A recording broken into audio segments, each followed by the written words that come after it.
there's a lot of ways to describe what's going on in society, but almost nobody says people are just becoming more and more good. Last 2 weeks, in the New York Times, there's been two interesting articles.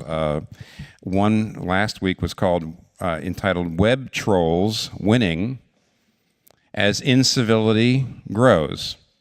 And today, in the New York Times, in the review section, the lead editorial was entitled "Dealing with Digital Cruelty." Now, the occasion for the articles both have to do with when Robin Williams committed suicide.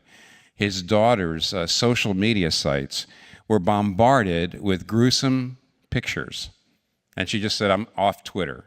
But those articles were not just triggered by that one incident, even though that was the occasion for the article. The point is that this kind of behavior is very widespread, and if you read the articles, the main takeaways, there's all sorts of theories and academics weighing in on this, but the main things you come away with is this. Number one, there's a lot of darkness in the human heart. The human heart is capable of tremendous cruelty and evil. Number two, that if anything pulls the social pressure away that keeps that down and keeps it hidden, it explodes. The anonymity of the internet is one way in which awful stuff happens. So what's wrong with people? Well, they're just people. And on the internet, the anonymity makes it possible to do the things that otherwise you just wouldn't feel like you could do out of self-interest.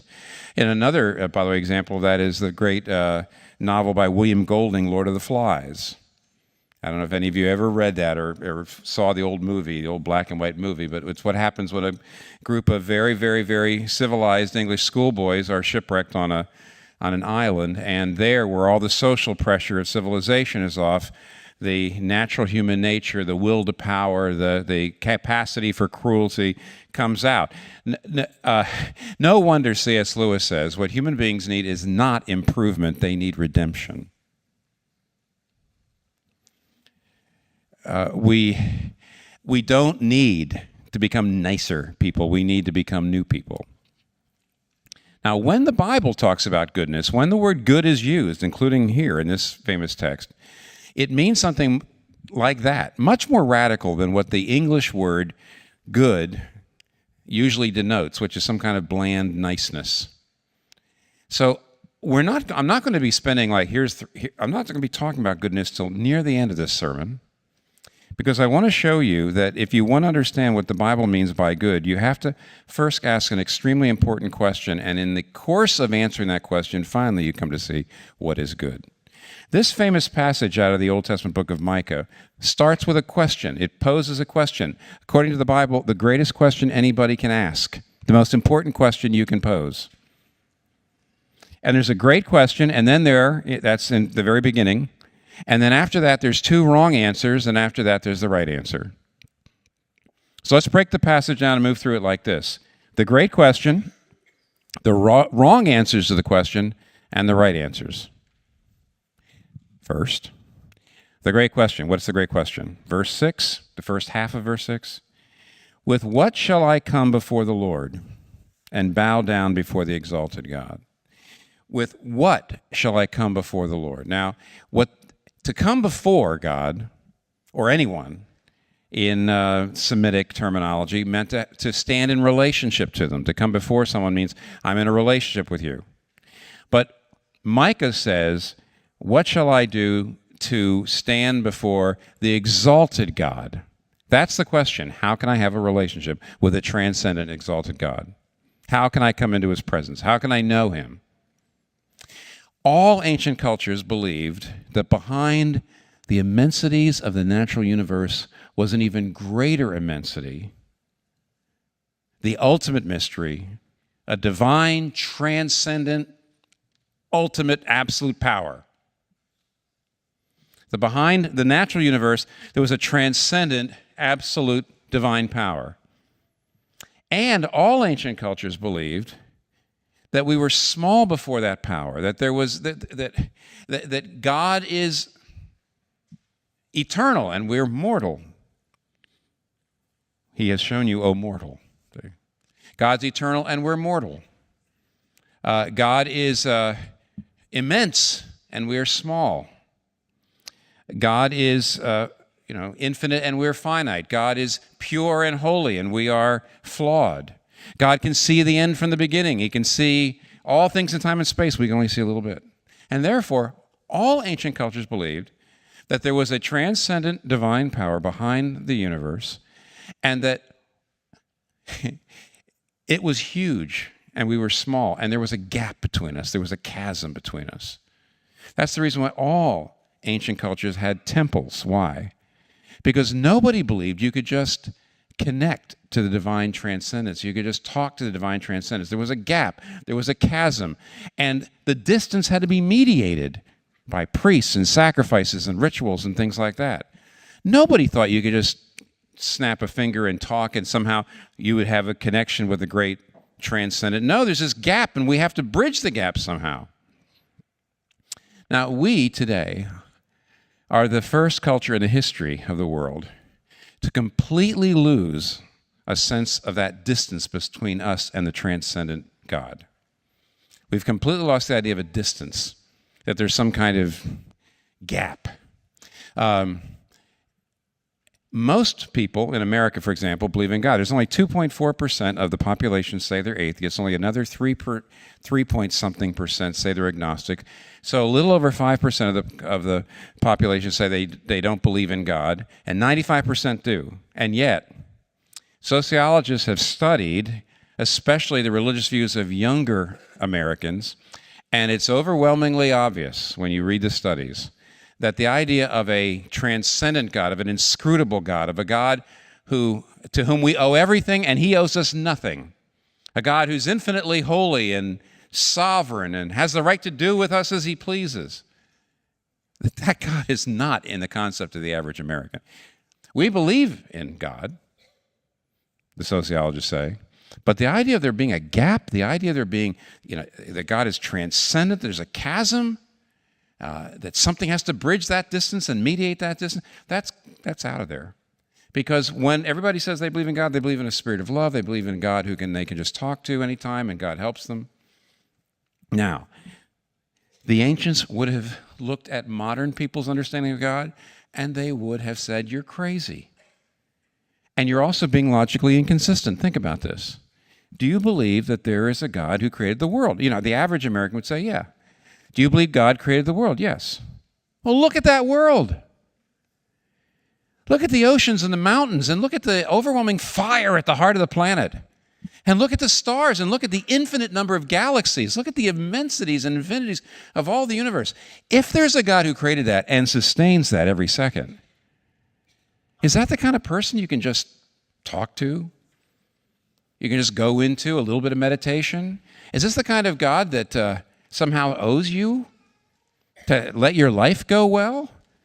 Would you look at all that universe and conclude that God was just a warm, fuzzy spirit of love? Nonsense. Nonsense. See, the question that Micah asks, which is by and large a question that is kind of incomprehensible to the average American, but is not incomprehensible to most people in the world even today, and most people in the world in the history of the world. And that is this exalted God. And if there is a God, God is exalted. How in the world can I have a relationship? How can I, finite, flawed, limited, how is it possible for me to come into a relationship with this great and exalted God? That's the question. Now, first, Micah gives us the two answers that are wrong. They're in the second half of 6 and then 7. Now, here's what the two wrong answers are. The first wrong answer is, basically, shall I come before him with burnt offerings, with calves a year old? Will the Lord be pleased with thousands of rams, with 10,000 rivers of olive oil? That's a rhetorical question. The obvious answer here is no. I mean, even in English, you can tell these are rhetorical questions, and the answer is no. But here's the first thing he's saying. All the wealth in the world would not suffice as a burnt offering. Now, what's a burnt offering? So you notice it says, shall I come before him with burnt offerings? Calves a year old that was a very expensive meat because calves are very tender. But thousands of rams would be even more expensive of an offering. And 10,000 rivers of oil is, in our in today's currency would be billions of dollars, but rivers of oil, it's almost like he's saying, if I could bring you all the wealth on the planet, would that suffice as a burnt offering? Burnt offerings in the Old Testament sacrificial system were not ways of atoning for sin. Burnt offerings were ways of giving your life. And so Micah is saying, what if I just gave my whole life? What if I said, here's all my wealth, here's all I am, here's everything. I'm going to live for you. I'm going to surrender to you. Would that suffice? Would that merit a relationship with the exalted God? And of course the answer is no. By the way, New Yorkers need to see this, of course, because New Yorkers tend to believe that everybody's got his price,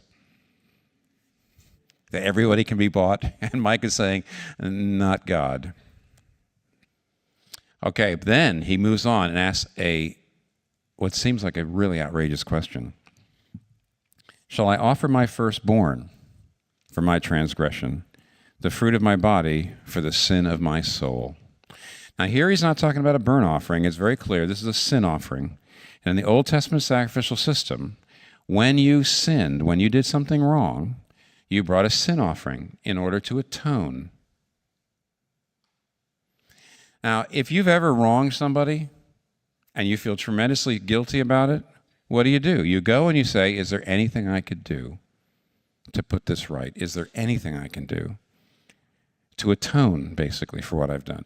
Now, sometimes, if what you've done to the person isn't enormous, sometimes it's actually quite possible to pay the price and atone for your sin. You know that. If it's a minor thing, if you've cost them something, but it's possible to actually pay for that, you can actually make up for it, and you can actually atone for your sin. As you know, even at the human level, many, many things we do to people, if we harm their reputation, there's all sorts of ways in which you could really hurt somebody and sin against them, and there's no price you could pay to undo the damage. But here, first of all, Micah is saying, let me come up with the most unimaginable pain I can think of. How about the pain of losing your firstborn son, your child? Imagine unimaginable pain, terrible pain, right? And he's saying here that even if I would submit to that voluntarily, that kind of pain, all the greatest personal pain and agony in the world would not atone for my sin. Why? Because a sin against an infinite God is an infinite debt. God has not only created you, but he keeps you alive every second, which means you in a sense owe him your entire life millions of times over. How many seconds have you had in your life? And because we live as if we own ourselves, which is a form of plagiarism at least, and treason maybe, by human standards, our sin is too great for us to atone for. And therefore, the two wrong answers is there a way in which I could just surrender my life and live for him? Would that do it? No.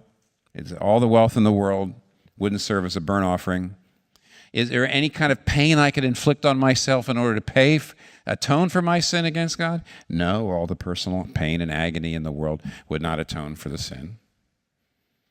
And see, what this really means is there's nothing you can do to merit or warrant a relationship with his exalted God.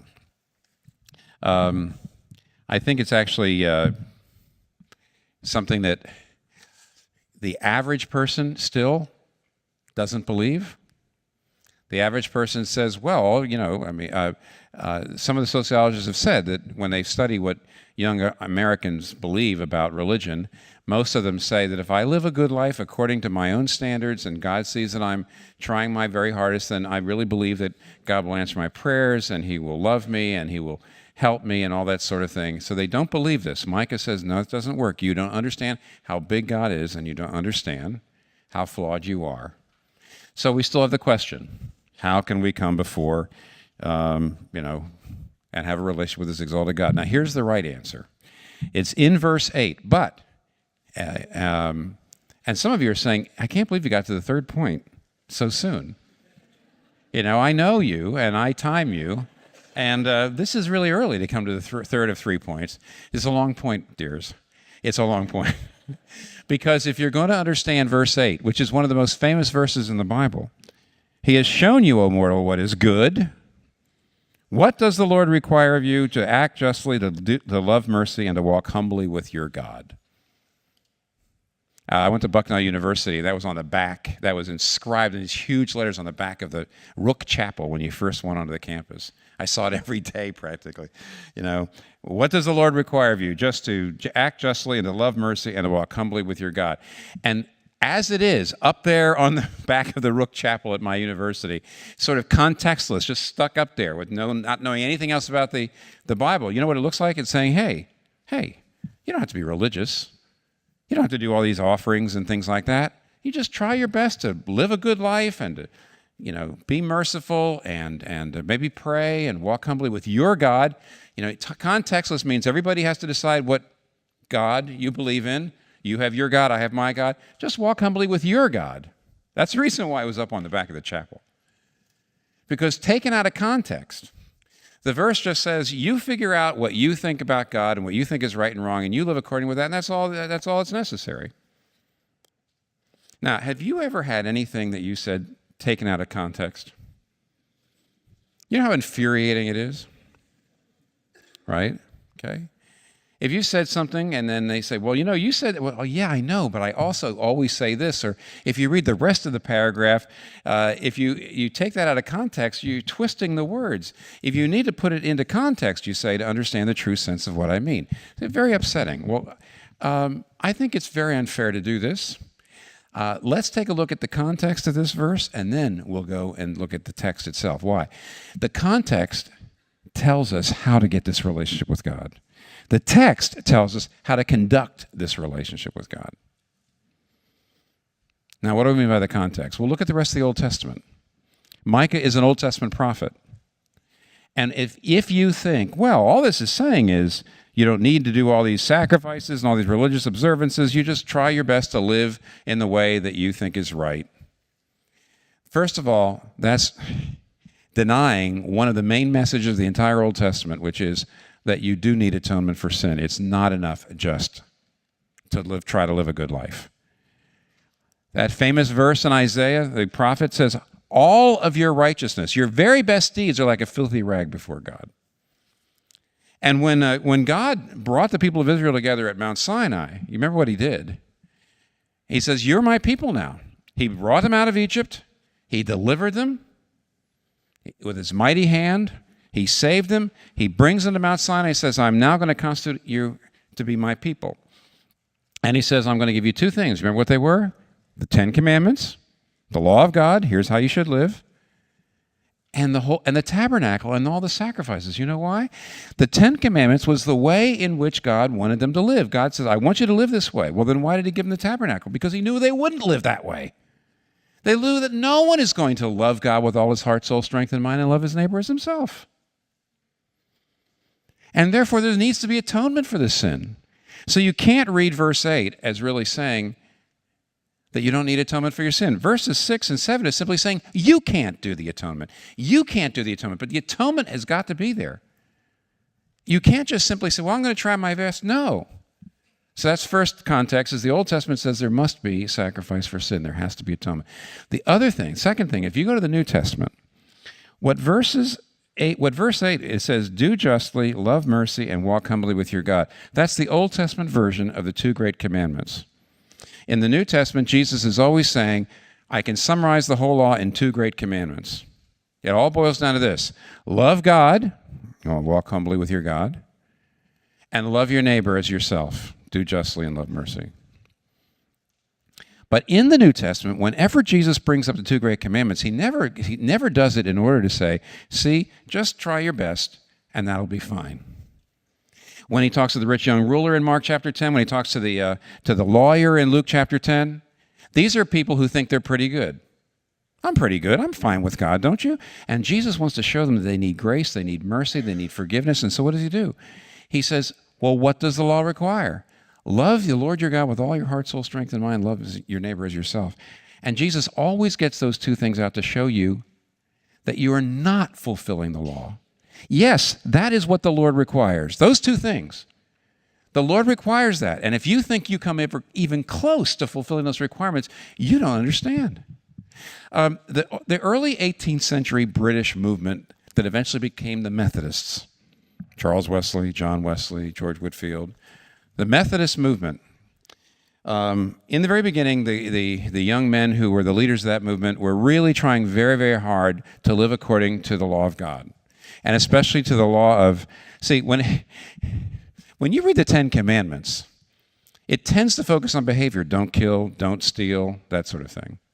Then it gets down to don't covet, which of course goes into the heart.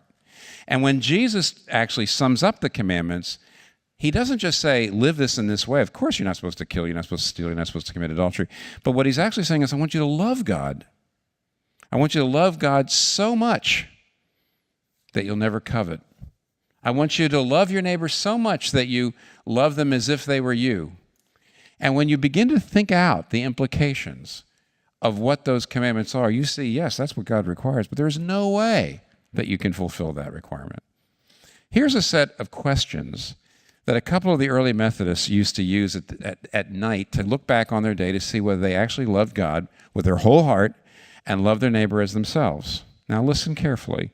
I'm only going to give you like a third of them, because you know what? You won't be able to bear it.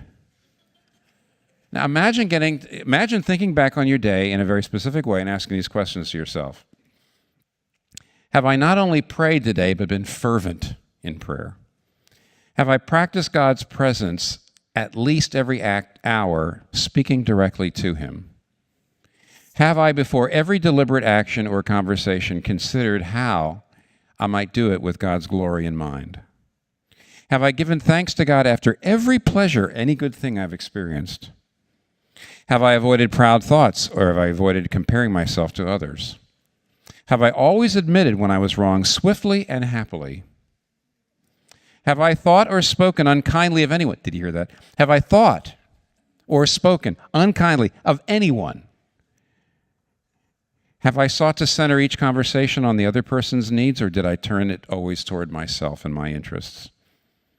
Did I ever twist the truth to look good?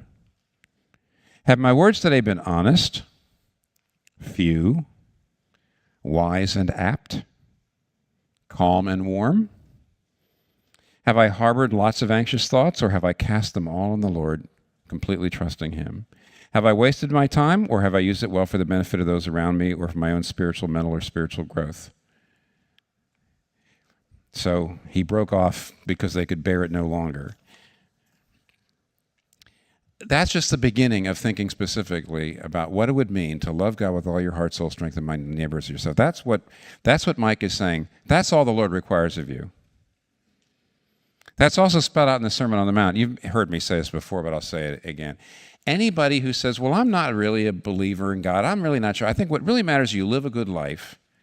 I just try to live according to like the Sermon on the Mount. Love, and of course that shows you haven't read the Sermon on the Mount. Because what the Sermon... David Martin Lloyd-Jones used to say, anyone who's read the Sermon on the Mount will cry out, God save me from the Sermon on the Mount. Because there's no way I could possibly live like that. So if you put this in context, you see your sin must be atoned for. It just can't be atoned for by you. And you'll also see that this is simple. Of course this would be what God requires. This is exactly what God requires, but there's no way you can fulfill that requirement. But here's one more thing you got to understand if you want to put Micah in context, and that is this case study, this illustration, shall I offer my firstborn for my transgression, for the sin of my soul? Now, some of you might have gone, ugh, what a horrible idea. And they say, well, it's just a rhetorical device, trying to show us that. Well, it's not. Because when Micah uses this illustration, he's actually looking back all the way going back to practically the beginning of the Bible, and he's looking forward to the end. This is the thread that shows you where Micah fits in the narrative arc of the whole Bible. If you go back to the Old Testament law, the Mosaic law, there's a very curious requirement, and that is the Old Testament law says that the firstborn, the life of the firstborn of every family is forfeit because of the family's sin, and therefore a ransom has to be paid, which meant a cost.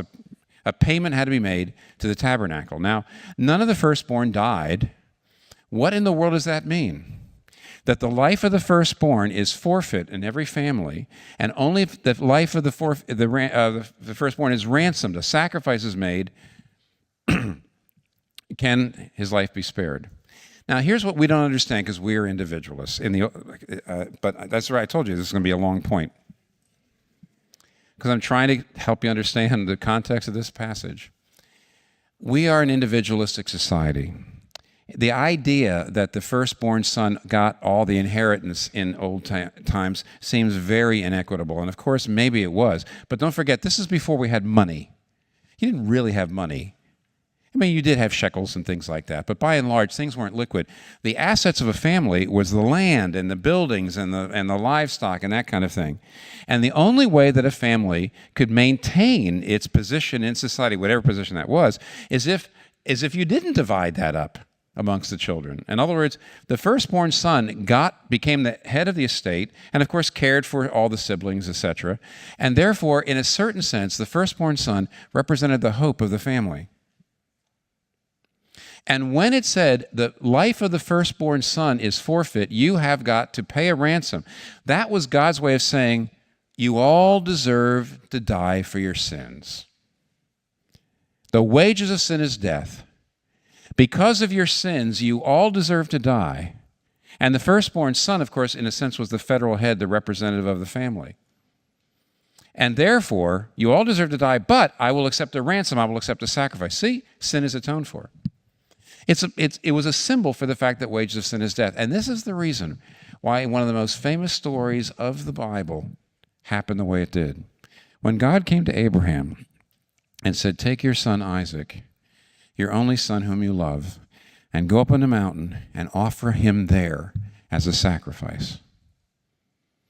It was excruciating for Abraham. It was agonizing for Abraham. But he didn't say, what are you talking about? Because he knew what God was doing, at least what he thought God was doing, was he was calling in the debt, calling in the payment. For the sins of the family, the firstborn would die. In other words, it wasn't a crazy idea for Abraham. It just was an agonizing idea that for whatever reason, God seemed like he was calling in the debt. And so he walked up that mountain and he got to the top and he stretched his hand out ready to sacrifice his son. And then, of course, you know how the story goes. God says, stop. Do not slay the lad. Now I know that you love me, for you did not withhold your son, your only son whom you love, from me. Oh, it's a wonderful story, happy ending, Abraham gets Isaac back. He's no longer an idol of his heart and all that stuff. You maybe know how that story goes. But here's the real question. Why? Why did God decide not to take the payment for the sin of that family through taking the firstborn's life? Why not? We know why not. You see, this verse connects not only to the past, but to the future, to the end of the Bible. Because when we get to the New Testament, we know this. The reason why God does not require your life or my life, the reason why he can forgive us, the reason why he doesn't require the life of the firstborn, was because God, the Father himself, as it were, walked up the mountain, Mount Calvary, completely alone. Jesus was so alone. And he offered up his firstborn son, and there was nobody up there to say, stay thy hand.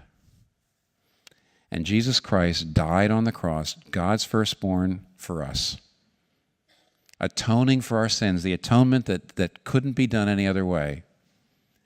And when you see Jesus Christ dying on the cross, you can cry, we can all cry to the Father. We can take the same thing that God said to Abraham and send it back to heaven. And you know what we can say? Now we know that you love us. For you did not withhold your son, your only son, whom you love, from us.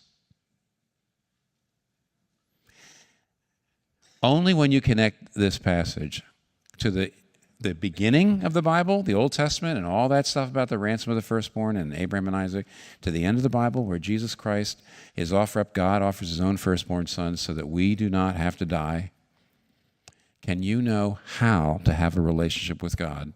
How can I go before the exalted God? Here is how. pointing to the sacrifice of Jesus Christ, saying, Father, accept me because of what Jesus has done. And now you see what the word your God means. To act justly, love mercy, and to walk humbly with your God.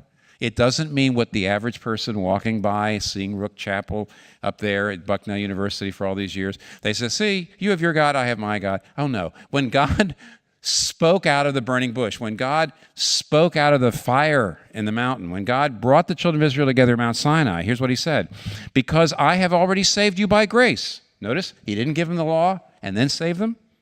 He didn't give them the Ten Commandments, then bring them out of Egypt. He brought them out and then gave them the Ten Commandments. We don't get saved because we're obeyed. We obey because we've already been saved by grace. And when he got them there, he said, because I've saved you by grace, and now you're my people, and I'm your God. You can call me your God, only because I've saved you by grace.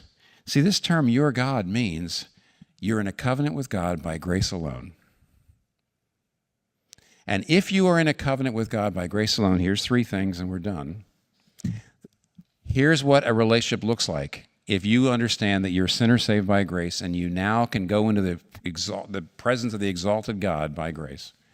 Number one, do justice. Act justly. This word, by the way, mishpat, is almost always in the Old Testament connected to four vulnerable classes: the widows, orphans, the immigrants, and the poor. And it's astounding that of the three things that the Bible here tells us should be marks of believers in God, if you're a Christian, here's one of the three marks is that you should be deeply committed to helping and caring for the most vulnerable classes in your society. To act justly means to care for the poor, the immigrant, the marginalized, the most vulnerable classes. One of the three things. Then secondly, to love mercy. It's a powerful, here's why that's so powerful. The word mercy is the Hebrew word chesed, which is the word that's usually translated steadfast love, and it usually refers to God's love. God's steadfast love is his counter-conditional love. He loves you unconditionally, counter-conditionally. He doesn't love you because of who you are. He doesn't love you because of what he's getting out of the relationship. He just loves you, period. And when it says we're not supposed to be characterized by mercy, it doesn't just say we're supposed to act justly and live mercifully. It says we're supposed to love mercy. It means we're supposed to love to live like this. We love people whether we're getting anything out of it or not. We're committed to people even if we're upset with them, even if they're letting you down. We do not give up on people. We stay in relationships with people even if those relationships drain us.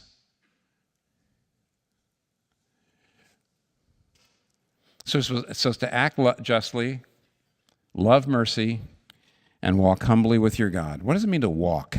That's a metaphor, but it's an important metaphor in the Bible. When you walk, two things are happening. You're having a relationship. If you're walking with somebody, you're talking, and you're going someplace. And therefore, many people over the years have said that when it says you should walk with God, that means three things. You're exposed and totally accountable. You're befriended and totally loved, and you're growing and gradually changing. The way you know you're in a vital relationship with God is, first of all, you're exposed. When you're walking with somebody, they can see everything you're doing. Don't try to hide it. To be exposed and totally accountable means that every single part of your life you expose to God. You don't just let God into part of your life. You don't just turn to him. You're not one way in public, another way in private. You bring him into every part of your life. That's what it means to walk with God. Secondly, befriended and totally loved. Walking in the Old Testament, walking in the New Testament, walking in the Bible is a metaphor for intimacy. It means you got to have a prayer life. It means that you got to have a two-way prayer life. What does that mean? You got to sense him speaking to you through his word. You've got to have an actual palpable sense of his love in your life. That's what it means to walk with God. It means to have an experiential prayer life. And then thirdly, it means walking means progress. It means you're changing. You're happier than you were a couple of years ago. You're more peaceful than you were a couple of years. You have more self-control. You're changing. You're growing in what? Love, joy, peace, patience, kindness, goodness, humility, faithfulness, self-control. Look, C.S. Lewis puts it like this. See, goodness is really not just niceness, it's newness. And C.S. Lewis says this: He can make the feeblest and filthiest of us into dazzling, radiant, immortal creatures, pulsating all through with such energy and joy and wisdom and love as we cannot now imagine. He can make us into bright stainless mirrors which reflect back to God perfectly his own boundless power and delight and goodness. The process will be long and in parts painful, but that's what we're in for. Nothing less. Get a vision for newness of life. Let's pray. So, Father, we see what it means to be good. It doesn't mean just to be nice, and it certainly doesn't mean just to try our best to live the way we think it's well. It means to have a relationship with you, the exalted God, through the shed blood of Jesus Christ, and then to have our lives transformed so that we do justice, we love mercy, and we have a vital relationship with you. Help us to apply these words to our life. Everybody here, if they were listening, you're putting your finger on their life in some place. Let them respond